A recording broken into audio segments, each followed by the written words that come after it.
TV. But if that camera wasn't here, everybody would, having a big time.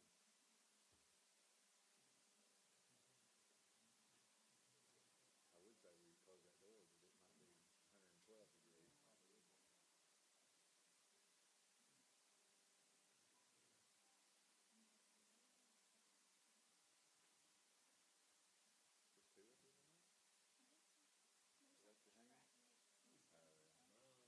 Spring makes it hard. Cheer dad. You're in cheer dad now. Welcome to the club. Yeah. All you gotta know is you can't watch the game, you gotta watch the cheerleaders. You can watch the game a little, but I learned the hard way the first time. Randy, you didn't even look at us, you were watching the game. Oh, sorry. I didn't know.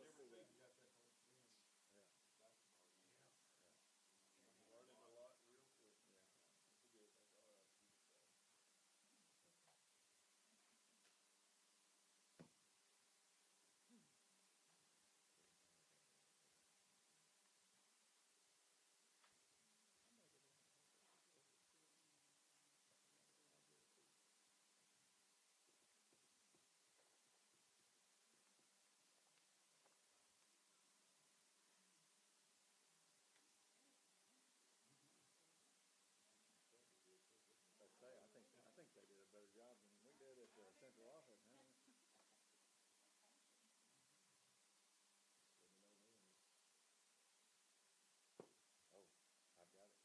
All right.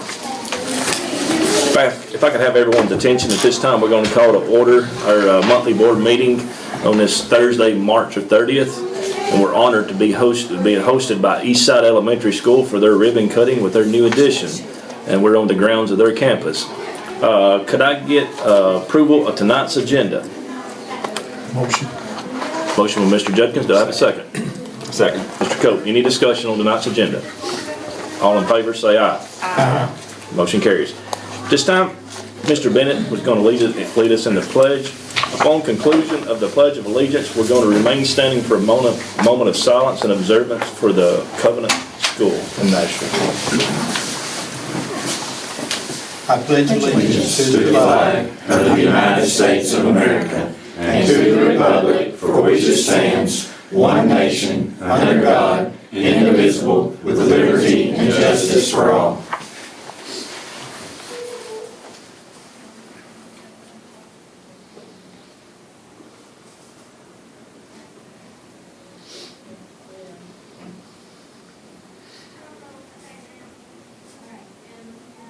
Thank you. You may be seated. Trust you had a chance to look over at the consent agenda. Could I get a motion to accept that, please? Motion to approve consent. Motion by Ms. Best. Do I have a second? Second. Second, Mr. Bennett. Any discussion on tonight's consent agenda? All in favor, say aye. Aye. Any opposed? Motion carries. Okay, I'll turn it over to Dr. Swallows for a student advisory report. Okay, well, thank you. I will echo Chairman Colwell's thanks to Eastside Elementary, Mr. Crabtree, for hosting us tonight.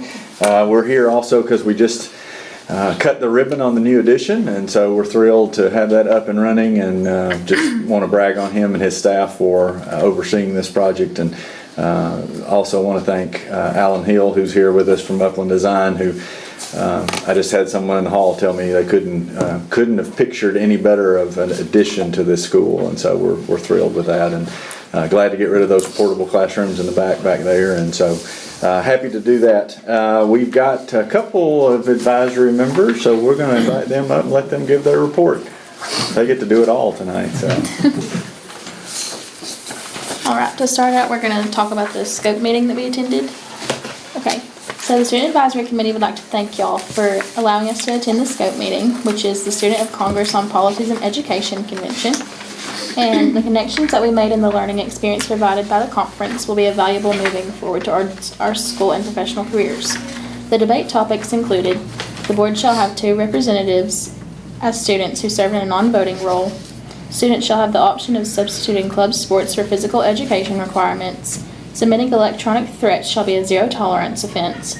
and every student must take a career readiness assessment as part of their local graduation requirement. And we would like to draw your attention to the sports and club news.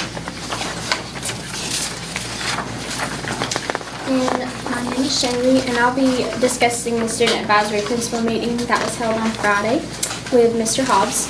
We discussed that consistency is the planned buzzword for next year, according to Mr. Hobbs. This is regarding our schedules and plans and times when clubs meet, which was never really well put together this year, and understandably so, because this is Mr. Hobbs' first year, but he's promised that next year will be better. That club sponsors have had difficult time this year due to no time being built into the schedule for club meetings, and plans are currently being made to resolve this issue for the next school year. Another topic was the talk of advisory period being moved to either first or last period, along with the pros and cons of both of those options. And then student advisory members made the request that more flags be placed in the hallway for the kids that walk through the hallway in the morning, and then they say the Pledge of Allegiance to the wall. So we thought that was an issue. And then fifthly, Warren County High School's morning routine was discussed and observations made concerning the moment of silence, Pledge of Allegiance, and announcements. And then the concept of a school-wide calendar was discussed in order for all staff to be aware of the activities happening in the building, because we had multiple teachers planning events at the same time, and then said the same kids need to go to all things and we can't really stretch ourselves. And then lastly, the unplanned fire drill was discussed, including the new alarm system and fire safety protocols. All of us students were randomly, it was scary. And during class change, the fire alarm went off, and it was just a sensor. It was a malfunction in Mr. Dunn's office, but Mr. Hobbs said that we did really, really well for it being random. So everybody got out safely, and we were really proud of our students. So thank you. Thank you, ladies. Any questions for them? I would like to say I had the privilege of rescuing a few of the student advisory that was I got a phone call from my daughter and said, "Can you please come get us? The bus leaves to go to Disney with choir." And so I ended up going after one, but coming back with three, and Miss Reagan was one of them. And I say that conversation that they got in, I mean, they got in depth, and they had some good debates.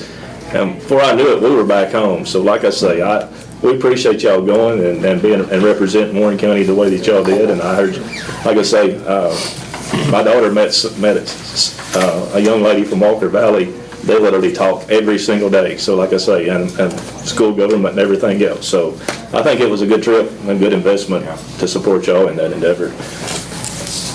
Any other questions or comments? Okay, on to recognitions. Dr. Swallows. All right, we've got a classified employee of the month. And it fell out here, so. No, don't do that. I gotta read it, so. I'll let you fix it when I finish reading. How about that? So, Miss Renee Griffith, there she is. So, you can stay right there. I don't want you to stand up here too awfully fine by yourself. So, we're recognizing Classified Employee of the Month for March 2023, Miss Renee Griffith. She's a school nutrition compliance assistant, and she was nominated by Miss Faye Taylor, our school nutrition director.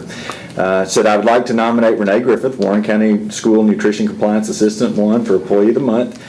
She has consistently worked at expectations beyond her daily responsibilities to ensure that school nutrition program has operated effectively and efficiently. Daily operations for the program have been kept at the highest standards due to Renee's integrity and endless hard work. Renee has not only worked in her position in an exemplary manner, but she's also served as the Warren County School Nutrition Chapter Association Treasurer for the last few years. Renee is an essential part of the Warren County School Nutrition Program and the district. Her hard work and dedication for 27 years in the Warren County School Nutrition Program has been a large part of our success. If I can add to that, Renee's just a pleasure to work with. I know she's had some personal struggles this year, and we appreciate her, and always has a great attitude in what she does. And so of anything, this is probably the least we can do to say we recognize Renee as our Classified Employee of the Month for March 2023. So Renee, come on up. Swallows, I'd like to add that I've known Renee for several years. We went to church together and everything, and she's a very dedicated employee, and I appreciate what she does. Absolutely. Thank you. All right, so we're gonna have to make a picture here. Okay. All right, congratulations, thank you.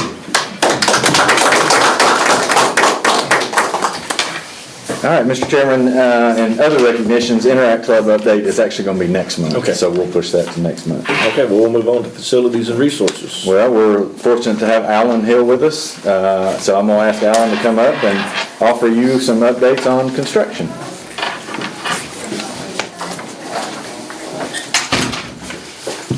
As you see here at Eastside, the project's drawing to a close, almost done.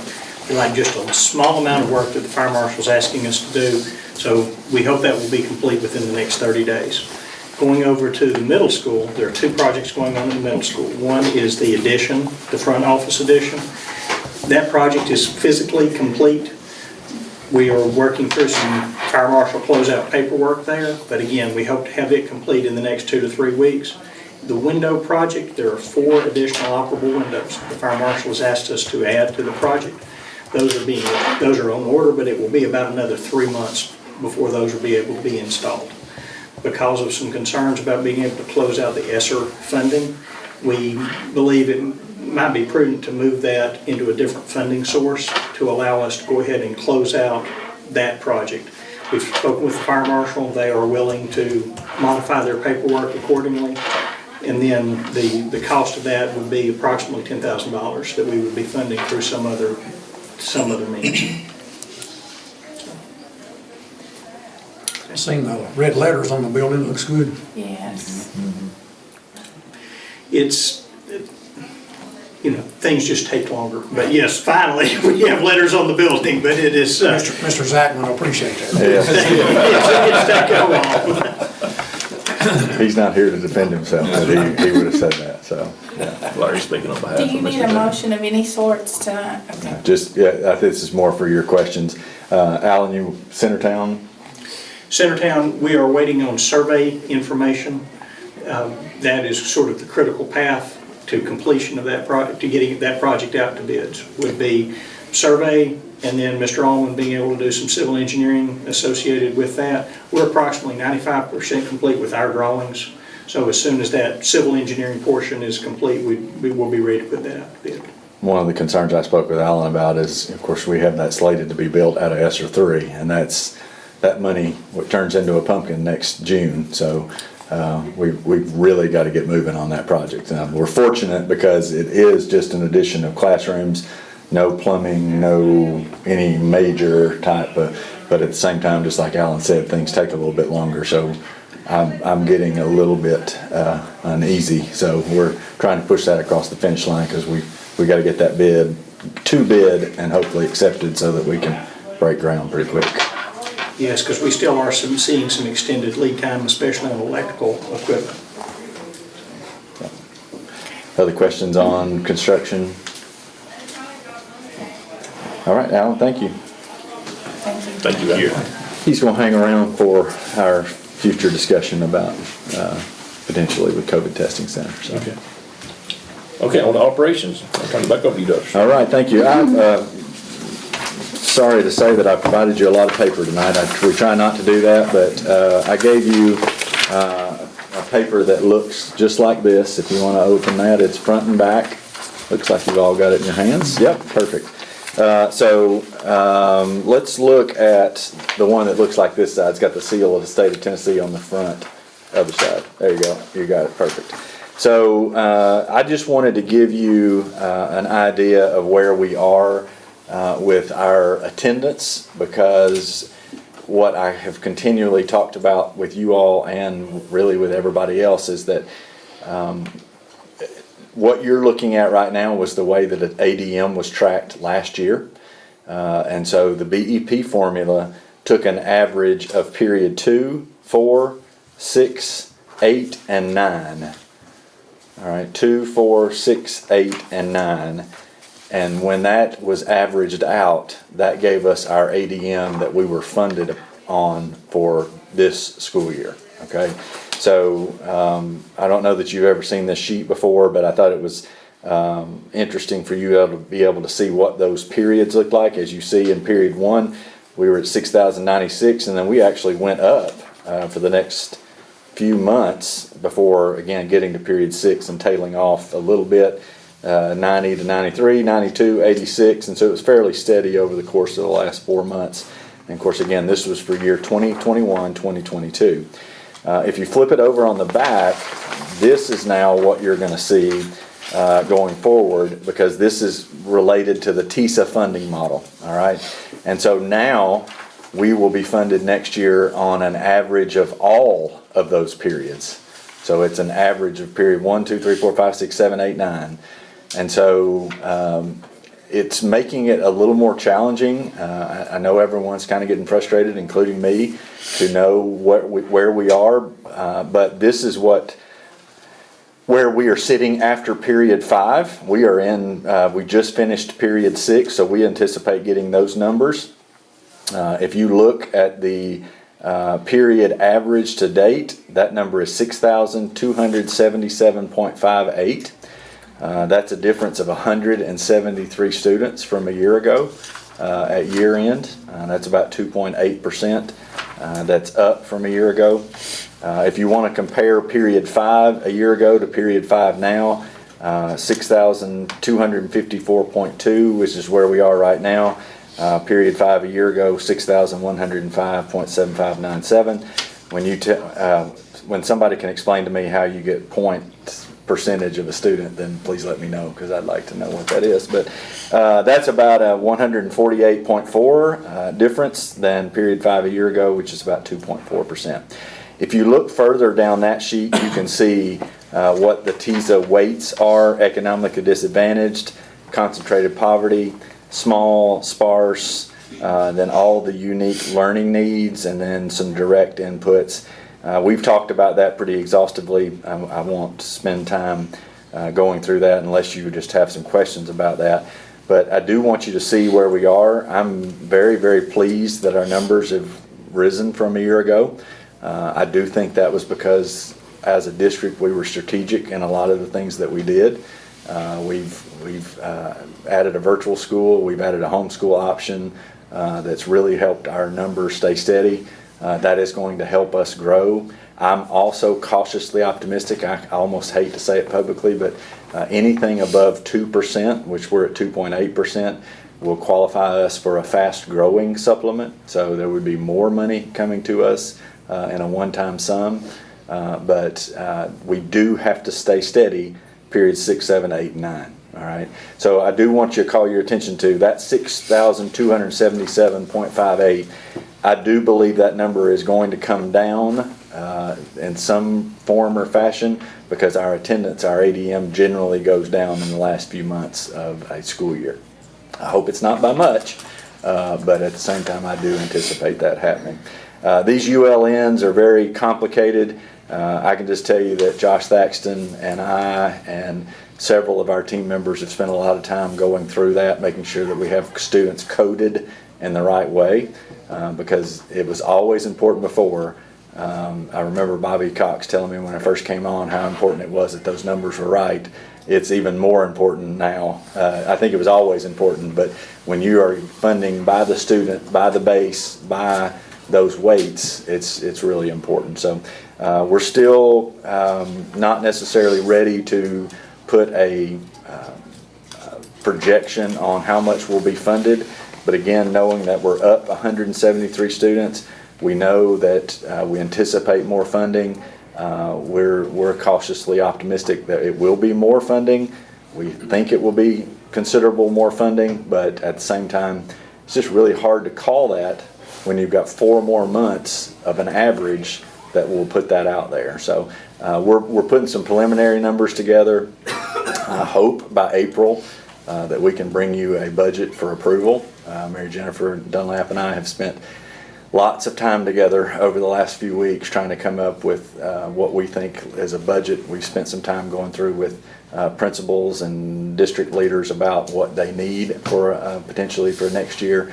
But it all starts right here with this attendance. And so I'm happy to answer any questions for you about this, but this is not anything for you to vote on. But I do want you to get used to seeing these types of numbers, especially when it gets to budget time. Any questions? Okay. Y'all made it easy on me. I was expecting to have to explain something hard right there.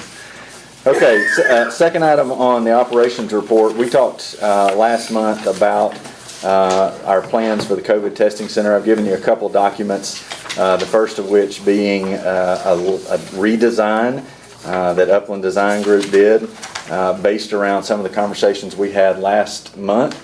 That should be the first page in your packet. Ultimately, this is the same design as what went to bid, but it's changed in the bottom left corner to accommodate potentially that health clinic that we've discussed and will actually be discussed tonight going to an RFP. So that's the first design there, the first page. The second page with that is, as I told you the last time, actually the back page to that, is that we felt like we could identify enough offsets in our ESSER 3 to be able to cover the cost of the overage of the bid. And basically what we've laid out for you here is taking some of those GP expenses on the left and moving those over to ESSER 3, which I can just give you the nuts and bolts of that. Trafera, that's about an $800,000 expense. That is to cover the leased computers that we've had in our district that are going away this year that we're going to have to replace. And so we've been leasing machines, especially desktops, over the last 5 years. And so every school is actually having machines that are going away. We would like to get away from leasing computers. It was good at the time because it was the most efficient way for us to get those machines. But if we've learned anything over the last 3 years, I think this board has said, and multiple times we've made a commitment to be in one-to-one with our students, and most of them have a Chromebook, if not all of them. That's our goal we're working toward.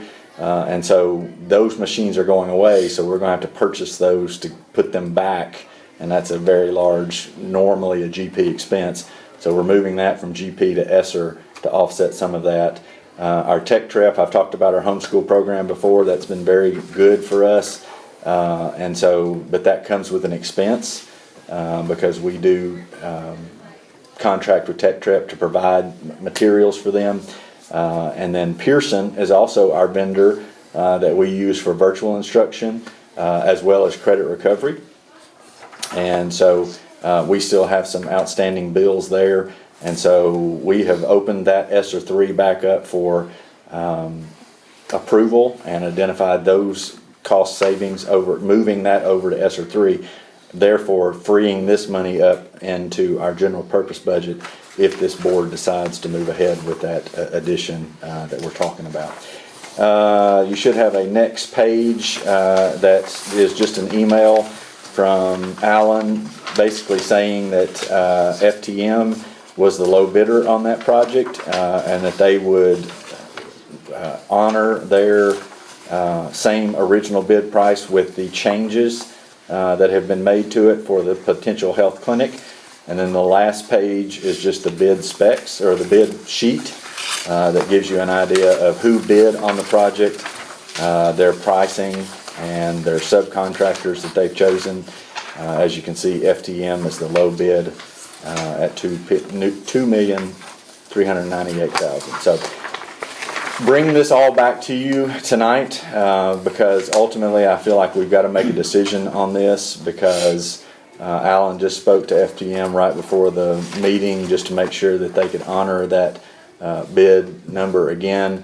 As you can imagine, pricing's going and changing.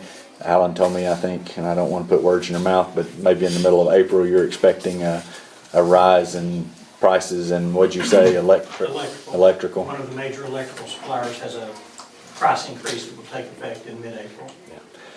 So ultimately I feel like I wanted to bring it back to you before the board. If you'll notice, the next operations report item is an RFP for the employee health clinic. Again, I talked to you about the clinic, so we can just kind of combine those two if you would like. And I can explain what the RFP for the clinic is. And that's simply, even when someone approaches us with an option that has to be bid or put out for an RFP, because there are multiple people that could provide the service. So what we've done is written a request for proposal that would need your blessing before we send it out. But I think ultimately tonight, I'm bringing it both to you for some discussion, to answer your questions about it. If that's the direction you all want to move, then hopefully approval tonight so we can get that construction started, and then get the request for proposal out so that we can potentially offer this for our employees next school year. So what questions do you have? I know it's a lot of documents, and I apologize for that, but I do want to make sure you have as much information as you can. What kind of feedback have you heard from the teachers and employees in general? I went to an employee meeting after our last board meeting, and I was asked if we felt like this was going to happen for the health clinic, and they didn't offer me a yes or a no, but it felt like they were pretty excited about it. I haven't necessarily gotten a whole lot of feedback one way or the other than it sounds really good for our employees, and I said that to you even last month. I've heard just a little bit from classified employees that are looking to take advantage of this, that might not have the option of purchasing our health insurance. Like I say, I do know that I think they're eager to take advantage of the resources there. I've had several reach out to me and say that they think it's a great idea and is excited about it. You know. I would echo what Chairman Colwell said. I think our classified employees who have, their insurance rates are a lot higher than probably what they should be. And so this would be an option. And then even our certified employees, one of the things that we said was some of these services that might be offered when you choose your rates with Blue Cross Blue Shield on the state insurance, you could potentially not have to choose the top line because you might have some opportunities some other places. But again, we've got to be real careful with that because we've got to put out the request for proposal. And if that is the proposal, there's several more pages, and I didn't feel like you probably want to read through all those. But if you all approve that, there's nothing saying tonight that if you approve the proposal and we get bids back that are too expensive, that we're bound to it. But I did not want to put out a proposal without your blessing before we did that. And again, that's why I brought it last month. I know it was kind of confusing, but it's a combination of things because of the potential building on of the space to house that. And that's the really pressing matter. I do have a question. Potentially, will this clinic be open at all after 2:45? Well, I think it would stay open. My preference would be that it would stay open as long as the office is open so that people could come after hours. But it would not be a night clinic. It would have normal business hours, 8 to 4. Okay. Yeah. On the building, the construction of the building, the $2.398, is any of this money going to come out of the general purpose budget? Well, it'll all come out of the general purpose budget it will all be offset with expenditures that ESSER will actually take on. We don't want to spend the money out of ESSER, one, because of timing, two, because of Davis-Bacon wage, but all the money, even with the nursing services, the federal money that I've talked about that we originally, that was all offset in the GP budget. So it will come out of that GP line, but it'll all be offset by potentially ESSER taking purchases that GP would have to take. So I get, my bottom line is that, in other words, the ESSER is going to replace it. Correct. Go back into the general purpose, going to replace it. That's exactly right. You said it a whole lot better than I did. Because I didn't want us to get into general purpose and it'd be short. One of the things that this is already, we moved the expenditure. We felt like we needed to move the money in a budget amendment last time at a board meeting, so we moved that in a budget amendment, and then that went through financial management with the county. And based off of your comments the last time, the board's comments the last time, I assured the county that you all felt strongly that we needed to spend this money out of ESSER and offset it out of ESSER, or that we wouldn't do it. So that's why I'm giving you that sheet that looks like this, that details the money that would be replaced. And that total with Trafera, Tech Trep, and Pearson is 1.334,809.17, and we had already budgeted 1.2, so that puts us actually at 2.5. That would be taken out of, would be replaced by the ESSER money. Director, could I ask a question? Sure. Last fall, the county looked into doing the same thing. And at that time, I spoke with you and said that the school system might want to do a joint venture. Would that invitation still be open? Yes, sir. We would welcome that partnership. Okay. I'll talk to some more on the commission. Me and Commissioner Lee will try to talk to them. And I'd we'd like to have if it seems favorable, we'd like to have a meeting. We can have a joint meeting or something. And there was a company that came to McMinnville and told us how they would run it and everything. Maybe the same company you're talking to. It is, but again, I want to be very careful. We've got to put it out for bid, for proposal. So let me just say this. I have talked, after our last meeting, I've talked to 2 different school districts that do this. And I spoke with an administrator in Robertson County who just sings the praises of this health clinic.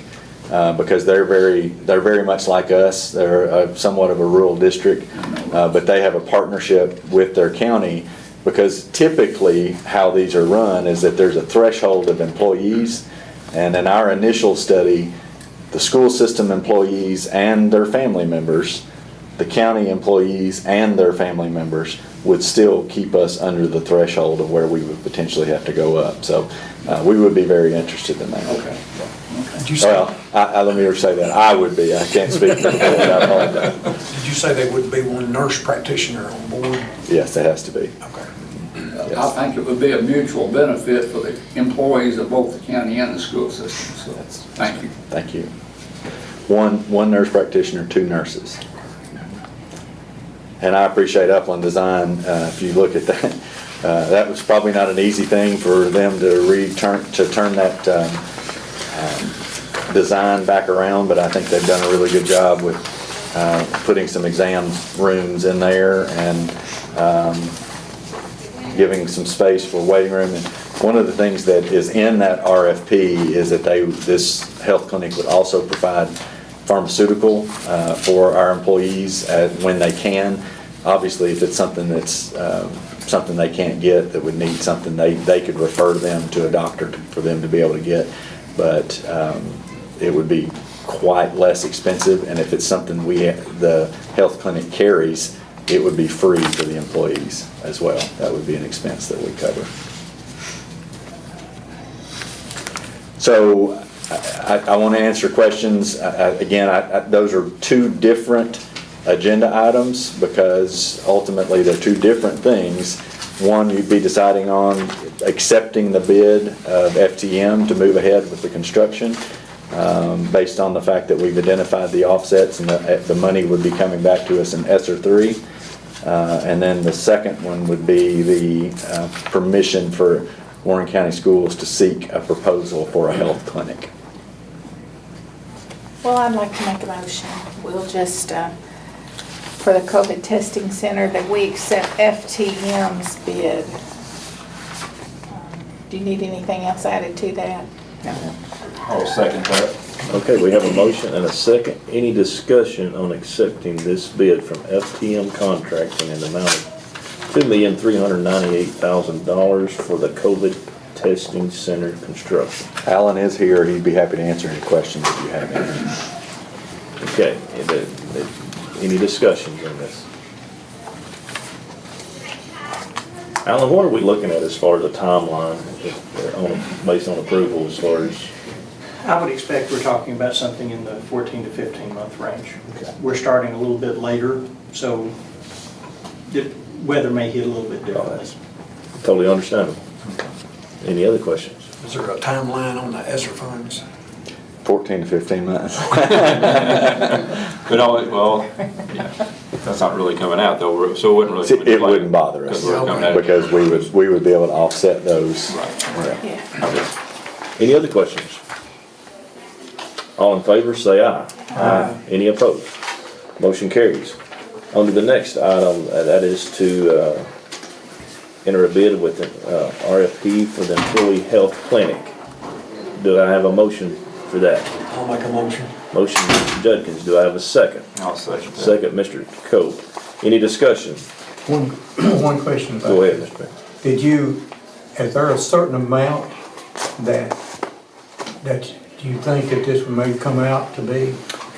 In some initial discussions, we're looking at between the $400,000 and $450,000 range, but again, that would be based on the proposal. Okay. Yeah. Okay. Our initial discussion would be that kind of range. But understand if there was a county partnership, so to speak, that number might be a little lower. And the other, which I know we'll talk about this later, but we're talking about Robertson County, are they, other ones that are they doing with their county too, or are they just doing it on their own, or? I believe Robertson County is. Robertson County had an issue to where their hospital left on them. And so it was really tough for them. And so I guess that's one reason why they're so fortunate, or feel so fortunate to have done this. Obviously, we don't think that's gonna happen in Warren County, but it is offering our employees. I just also think during this season, we're trying to recruit employees, and it sure would be nice to be able to have that in our. And I know that county discussion will be at a later moment, later time. And it could work in retaining employees, having that option, not just recruit, but retain. Any other discussions on this? All in favor, say aye. Aye. Any opposed? Motion carries. Back to you, Dr. All right, thank you. All right, I appreciate everyone's flexibility with rescheduling this meeting. I have just returned from the TOSS conference that took place in Nashville Monday through yesterday. And generally, that's a time to where we get the opportunity to meet with our legislators. But with the events that happened on Monday, a lot of those things got kind of moved around. So we did not necessarily get the opportunity to talk about that. But I did want to give you an update about where we are in regard to several key pieces of legislation. The first one being the Tennessee Literacy Success Act. There's been a lot of talk and a lot of time spent discussing what the nickname of that is the third grade retention bill. And I guess, I don't know how to say it, I guess I'm sorry to say that we're actually now down at the beginning of the session, there were 18 bills that were filed that affected that bill. We are now down to one remaining, and none of the other ones have taken effect and made it out of committee. So I will tell you, the Tennessee Literacy Success Act is law. It will remain law and will remain for this school year the way that it is written. The only bill that's remaining is Senate Bill number 300 and House Bill number 437. And really the only change is, I've told you about the fact that the 40% on a universal screener would give a student the opportunity to appeal, and if they're in the approaching category. The law that is remaining in the Senate and the House right now actually makes that law for next school year, but moves that 40% threshold to 50%. And so really the only change that we foresee coming, but it would not happen this year, it would not affect this year's third graders. This year's third graders will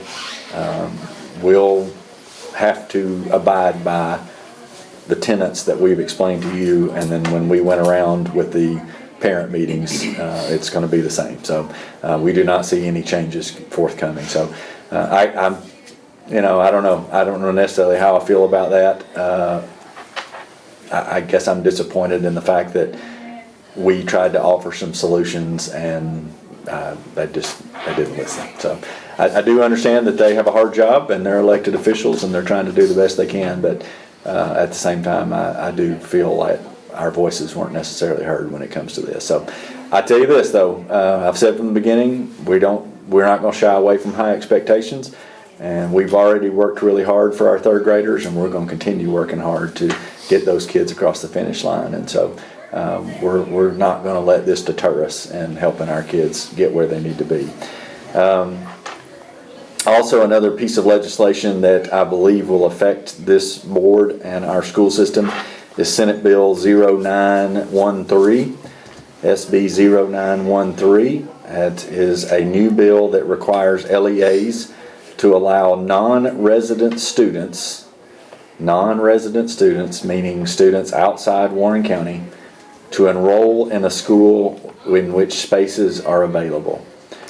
So basically right now, you as a school board have the authority to deny anyone outside our county limits the opportunity to come to school here. We do make exceptions to that in certain situations. But basically what this Senate bill is saying is that you as a local education association no longer have the authority to do that where space is available. So I can be honest with you, I don't know how that's going to affect us. We do have the authority to say what space is available, and we will try to do that to the best of our ability.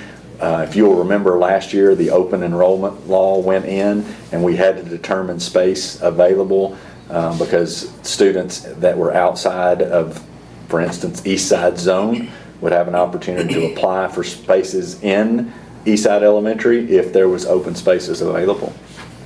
And so that won't be new for us, but ultimately if this bill, it did pass out of committee yesterday 5-4. It's being heard in the House, I believe, next week.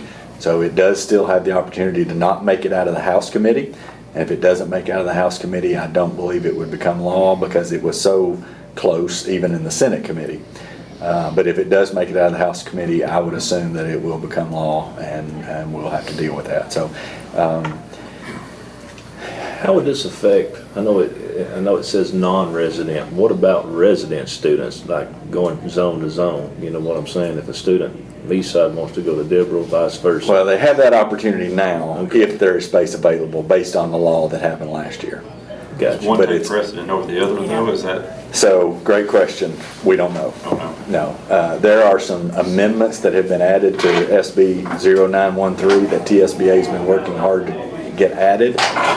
And so we'd like some clarity. And I attended the Senate session yesterday. One senator actually said, I'm going to tell you, I was for this bill when I walked in, but now that the amendments are there, I'm not for it, and he voted against it. And so I do believe those amendments were strategic by TSBA to potentially give the school districts a little bit more option to, because while I don't think this is necessarily going to affect us greatly, it could affect us where students potentially might leave Warren County and go to a virtual school outside the district, which they kind of have that option right now. But that's one of the reasons why I think we're so fortunate to have a virtual school, because we're holding on to people. But it also creates a lot of issues for us determining teachers. If we, I'm thankful that we have the space requirements or the space limitations. But we are going to have to spend some time making sure that we know what space is available and what's not, because it's going to make it very transient at this point. So the gentleman's agreement that y'all have between directors, that's kind of off the table? You no longer, if this bill says it requires LEAs to allow non-resident students. No matter how good a friend you are, that's not an issue. That's right. That's right. I would think that in our case where we're at, I think it would probably, our enrollment would be up more people would be coming from surrounding counties, some of the surrounding counties. Well, maybe. And again, Who knows? we don't know. I just know even in your area at Centertown, I mean, we're not blessed with space right now. And at the high school level, we're not blessed with space. And so We are at Deborah, and I know there've been several tried to cross the cap. this would open that opportunity. If we have space available, we couldn't say no.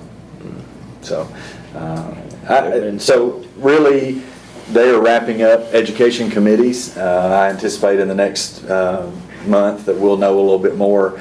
TOS again is going to have a meeting in the beginning of May to give us an idea of what legislation has come out and what's not. I do know that there has been some legislation, obviously, based on the events of the last few days, creep up about providing SROs.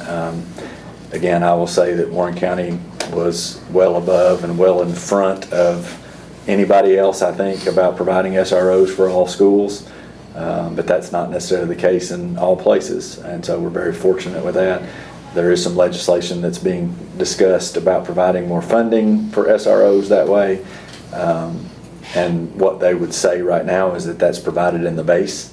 That's typically the answer right now, but at that same time, some of our smaller friends are pushing for funding for that because their base funding is not as large, so they can't necessarily fund SROs. So it was probably a different TOS conference than I've ever experienced, just because of the nature of the events going on. But at the same time, that's the legislative update as to where we are right now. The governor is, he usually speaks to the group, but he was not there, and so we really don't know necessarily more than that. So, any questions about some of those legislative updates? Any of those bills? Okay, last thing on the operations report that I have is the Hickory Creek Cafeteria Seating and Design Proposal. You have that in your board package. That is almost identical to what you approved for Centertown last month? 2 months ago? 2 months ago. 2 months ago? It was at the central office. But Hickory Creek has actually been the next one on the list. They had to go through some things and try to get some things pared down, and so really just need your approval on that. I think there are some discussions maybe about colors that they would like to maybe change a few colors, but I don't think the board necessarily has to get into that, but we do need your approval for. Well, Mr. Zickman takes care of our colors. Yeah. He's our color guy. I forgot. I don't know if we can proceed with it. I forgot we had that discussion earlier, but. Well, I'll make a motion to approve Hickory Creek cafeteria seating and design proposals.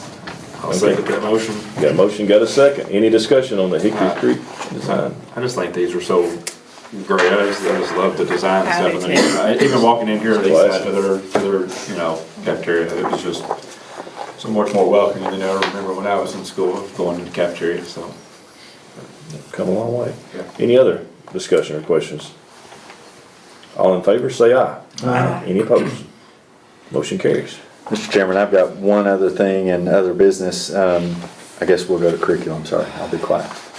Okay, curriculum, Dr. Yeah. Swallows. We don't have anything in curriculum. Oh, I'm sorry, other business. There you go, now I've got Now we're on that the in other same page. business, thank you. Provided you a couple board policies. Board policy 5.601 and 5.605. If you'll notice in both of those policies, one paragraph is removed. The state law changed in 2021, and what our financial management committee of the county, they have not updated the financial management policy yet, but I talked to Mr. Justin Cotton today, and we're gonna go about that work. And so the state law removed the fact that employees are not specifically named in the state law anymore. So let me give you an example. You, as a decision maker, could not enter a bid because you would ultimately be making a decision. But an employee could ultimately enter a bid because they have no decision-making authority. And so that's a cleanup through the state law. It's going to be a cleanup through the financial management financial management. What would be that word? Policies, yeah. So we would like to go ahead and get this in place by removing this from our board policies. This is actually something we added to the TSBA policy based on our local policy. So it would put us in line with TSBA, it would put us in line with the state policy. And I would also like to ask Mr. Chairman if you would consider approving this on first and final reading. Okay, you've heard the explanation from Dr. Swallows. What would be the wishes of the board? Make a motion, we accept these recommendations as far as on first and final reading. Okay, we have a motion. Do we have a second? Second. Second, Mr. Bennett. Any discussion? All in favor, say aye. Aye. Any opposed? Motion carries. That's it for me, Mr. Chairman. All right. Anything else? Well, again, Mr. Crabtree, thank y'all for hosting us and giving us the tour. Honored to be here, and like I said, we know y'all are excited, and good luck with you, and thank you again for hosting our monthly meeting here tonight. Mr. Chairman, we will plan to meet back at the central office for the April meeting, if that's okay with you all. And that's on April the 20th. Dana. I'll tell you right here. And I can just tell, I was about to say, He's almost a 40 and I can tell you, Ashlyn is gonna go home and tell Lauren Mansfield, you had a 2.5 hour meeting and I got a 45-minute meeting, so. Ashlyn had a sprint and Lauren had a marathon, so I was gonna say, you got out lucky, Ashlyn. So we'll plan on meeting back at the central office on April the 24th for a monthly meeting. Anything else? Could I get a motion to adjourn? I'll make a motion. Motion, Mr. Judkins, second, Mr. Coe. All in favor, say aye. Aye. We're adjourned. Thank you. I believe there's some food in the library, and Don't want you to go home hungry. that's right. And then got some information for some of you, if you'd like to hang around, I'll be glad to get that to you.